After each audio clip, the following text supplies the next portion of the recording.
And I have three granddaughters. And last week we got to watch the eldest, who's 10, play the role of the villain in the school musical. Do you know, I never realised how much I would love watching those girls grow and develop. It's actually beautiful. And it's even better because the joy comes without all the hard work and the lack of sleep. Isn't that true? Greg says yes. And it's made me wonder, if I delight this much in the growth of my grandchildren, imagine how much more God delights in my growth as his child. Imagine how he delights in your growth as his child. Our loving God delights to see us grow. He delights in us, and he delights to see us grow and develop. See, God is the ultimate hands-on father. He's not just watching us grow and develop from a distance in a grandparent kind of way. He's not even involved in a typical parent kind of way. He's the one who's doing the growing and developing. He's growing us through his Spirit. He's transforming us, changing us so that we're becoming like Jesus. The Christian walk is actually a journey of transformation. It's a journey of spiritual transformation. It's a process, the process where we grow and develop as Christ is formed in us. Why? For the glory of God, for his glory. And it's a lifelong journey. I certainly haven't got there. It's a lifelong journey of maturing in faith, in wisdom, in character, and, as we spoke about already, in love. This morning we're continuing our message series and we're exploring our DNA. We're looking at the characteristics of our network of churches, of the groups of believers that we call churches of Christ. And I've said before that our wider network in New South Wales and the ACT recently affirmed 7 key statements that summarise what we have in common. They help explain who we are. And so far we've looked at 3 of them. We've looked at we are anchored in the scriptures, we are empowered by the Spirit, and last week we are welcomed into family. So where are we today? Today we're looking at the 4th, and the 4th is we are engaged in transformation. We are engaged in transformation. John Stott was a well-known British preacher and theologian, and in his last recorded message before his death, he said this: "I remember very vividly some years ago that the question which perplexed me as a younger Christian, and some of my friends as well, was this: what is God's purpose for his people? Granted that we have been converted, granted that we have been saved and received new life in Jesus Christ, what comes next?" And he went on, "I want to share with you where my mind has come to rest as I approach the end of my pilgrimage on earth. And it is, God wants his people to become like Christ. Christ-likeness is the will of God for the people of God. God desires and delights in our transformation. This is God's will for us, to become like Christ."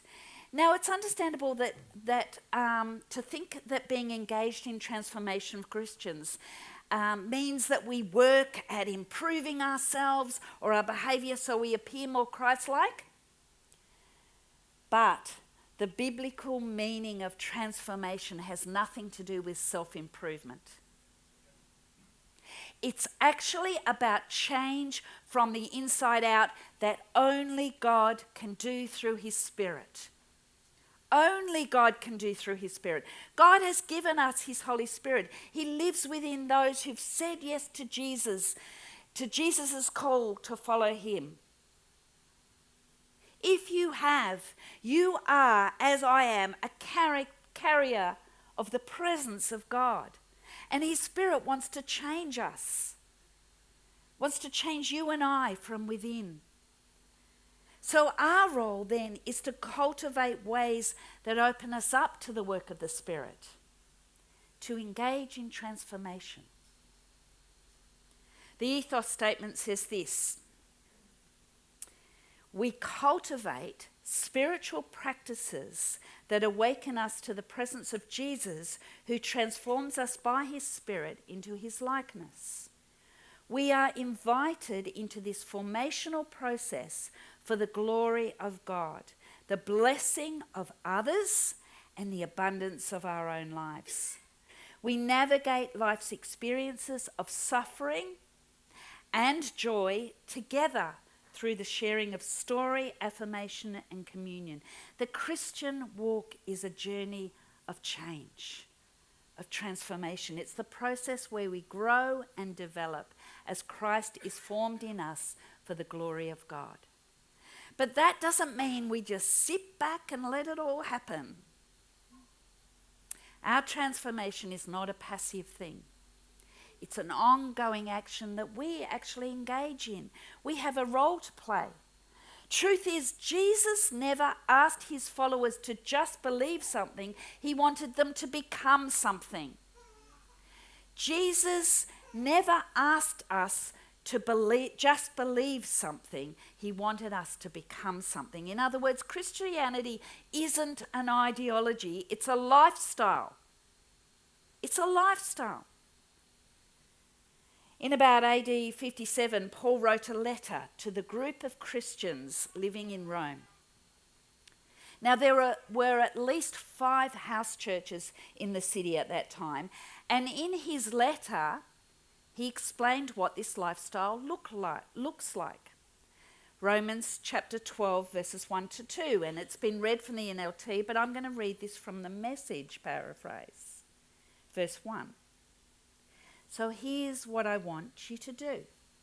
God helping you, take your everyday, ordinary life, your sleeping, eating, going to work and walking around life, and place it before God as an offering. Embracing what God does for you is the best thing you can do for him. Don't become so well adjusted to your culture that you fit into it without even thinking. Instead, fix your attention on God. You'll be changed or transformed from the inside out. Readily recognize what he wants from you and quickly respond to it. Unlike the culture around you, always dragging you down to its level of immaturity, God brings the best out of you, develops well-formed maturity in you. Chapter 12 of the book of Romans is actually a turning point, a key turning point in Paul's letter to these churches. In chapters 1 to 11, what's happened is that Paul's explained at length that we're justified, we're made right with God by grace alone, through faith alone, because of Christ alone. And chapter 12 is a shift. It begins with the word so. Some versions say and so, or others say therefore. What it's saying is, now that we know what God has done through Christ and we trust in him, this is how we're to respond. So if you want a summary of the entire Christian lifestyle, read verse 1 and 2 of chapter 12, Romans chapter 12. Paul's explaining what it looks like to be in relationship with God and with each other. Here's how we're to open ourselves to the presence of Jesus, who transforms us by his Spirit into his likeness. And Paul urges believers to do 2 things. The first is in verse 1 and the second is in verse 2. Verse 1, and so dear brothers, that's us, brothers and sisters, That's us. I plead with you, he says, I plead with you to give your bodies to God because of all he has done for you. Let them be a living and holy sacrifice, the kind he will find acceptable. This is truly the way to worship him. So the first thing we're urged to do is to give our bodies to God. Now, in English, it's translated as body. But in the original Greek, it's meaning more than just our physical body. We tend to think physical body when we talk about body. But in the original Greek, it's meaning more. What Paul's urging believers to do is offer our whole selves as a living sacrifice. And Paul's using Old Testament temple terminology here when he talks about sacrifices. The metaphor or the image is one of a worshipper at the temple who comes in with an offering. And back then, that offering would be wholly dedicated and given to God as a sacrifice. But then this is the New Testament, and in this passage, he shifts from the focus from a dead animal on a physical altar to a call to us to offer a living sacrifice of ourselves. God wants us to give him everything we are, our whole selves, and everything we do as an act of worship. We're to surrender ourselves to God. True worship is offering God ourselves and all that we do every day with it, wherever we might be. True worship is not just singing on a Sunday morning. True worship is offering God ourselves and all that we do every day with it, wherever we might be. John Stott, in his commentary on Romans, explains that as we offer ourselves to God, he says, then our feet will walk in his paths, our lips will speak the truth and spread the gospel, our tongues will bring healing, our hands will lift up those who have fallen and perform many mundane tasks as well, like cooking and cleaning, typing, and I think today he would have added texting and mending. If you do mending, anyone do mending here? Well, it was a few years ago when he wrote this. Our arms will embrace the lonely and the unloved. Our ears will listen to the cries of the distressed, and our eyes will look humbly and patiently towards God. Now, the second thing we're urged to do by Paul is in verse 2. He writes, don't copy the behaviour and customs of this world, but let God transform you into a new person by changing the way you think, by the renewing of your mind. It's another version says that. Then you will learn to know God's will for you, which is good and pleasing and perfect. So Paul's plea now relates to our inner selves, our minds. And again, the original Greek used here, nous, is not simply referring to intellectual knowledge and understanding, but our entire inner life, our patterns of thinking, yes, but also of feeling and behaving. It's all to be captured by Christ. We're to embrace God's will, opening us up to being transformed inwardly according to his desire and will. Our whole selves, inner and outer. Paul urged those first century Christians, and his message is also for us. He urged them to not just blend in with the society around us, but neither are we to be conformed to some new imposed moral standard. It's not about being religious, friends. It's not about expecting society to follow our rules, being moral policemen, if you like. That's what the Pharisees did. Instead, we're to be transformed to become like Jesus. And the word transform used here is the Greek word metamorpho. It's where we get the word metamorphosis from. And it means be changed. So if you think about the metamorphosis of a caterpillar, think back to your schooling, the transformation happens inside the cocoon. The transformation happens within. And Paul says we are transformed spiritually within. So transformation is not simply knowing information. It's not simply about knowing stuff, but about knowing at a deep level, an inner level that changes us and affects how we respond to God and others. I can know, before I knew Greg, I knew about him. But it wasn't until I actually had a relationship that I actually knew him. There's a difference. Author and researcher Ruth Haley Barton, who writes a lot on Christian spirituality, explained it further. She said this: while we can't transform ourselves into the image of Christ, we can create the conditions in which spiritual transformation can take place. This is where spiritual practices come in. Spiritual practices are not ways to make brownie points with God or to prove our spiritual superiority to others. They are not a self-help program by which we can take control of our journey and change ourselves.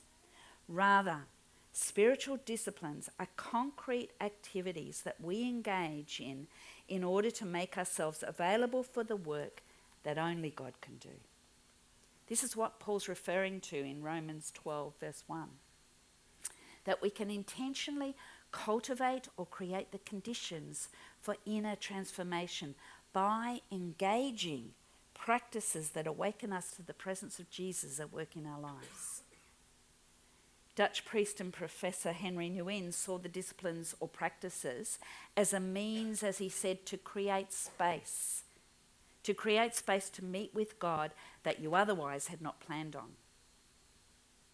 I knew a woman some years ago who set herself the task of trying to engage in all the spiritual disciplines she could. We were doing a series on spiritual disciplines, and so she set herself the task to try and engage in them. And she even showed me this chart she'd made for herself. She was going to do them all. Needless to say, she struggled. And I think eventually gave up. Her motivation, I'm sure, was good. But perhaps it was more about taking control of her own journey and changing herself, rather than simply offering herself to God in whatever way he was leading. What did he want her to do? Because the thing is, we're all different. How I create space in my season of life now is different to when I was younger. It is. How you create a space is different to how I create space, because we're different people. God created us differently. But whatever season we're in, God can take a simple offering of ourselves and do with it what we can't do. Transform us through the work of his Spirit. But I wonder, are we so focused on ourselves and our agendas that we forget to ask, what is God up to, and how can I or we join him in it? What is God up to, and how can I join him in it? How can we? Engaging in transformation recognizes that we actually have a role to play in creating the spaces for transformation to take place. It's in those spaces where spiritual disciplines or practices take place. They're activities we engage in with the desire of becoming more like Jesus. And some take place at a personal level and may be familiar, like prayer and Bible reading. They may include things like fasting and meditating, retreating, listening to worship music. But they also may include less obvious activities, like being creative.